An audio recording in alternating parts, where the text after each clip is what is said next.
Now to our continuing coverage of ICE arrests in Chicago. A federal lawsuit revealing new details of 22 people taken into custody by the Chicago ICE office. The suit claims those arrests made in the first weeks of the Trump administration were unlawful.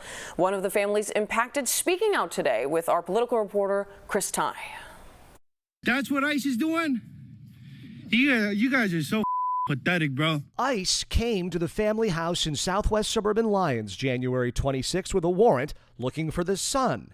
Instead, they arrested, detained, and jailed Dad, who had the same name.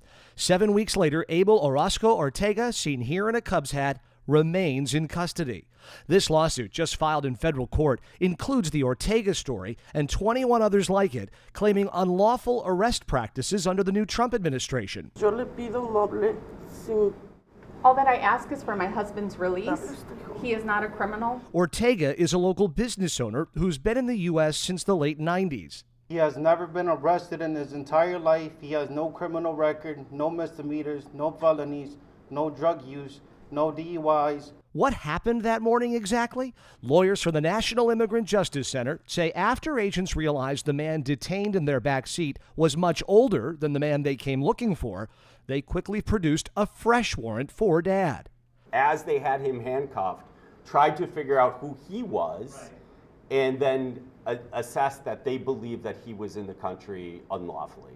After being taken into custody, he had a medical episode, was hospitalized for a time, then transported to a holding jail facility down near Terre Haute, Indiana, where he remains today.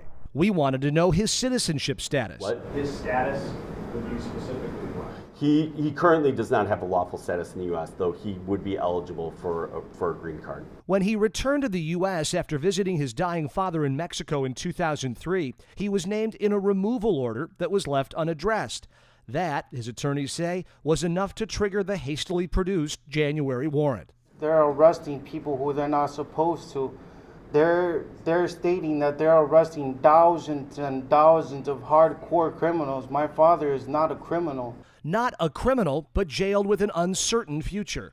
One likely to hinge on how a federal judge in Chicago views the Trump administration's sliding threshold for deportation. That first hearing slated April 3rd. In Lyons, Chris Tye, CBS News, Chicago. Chris, thanks.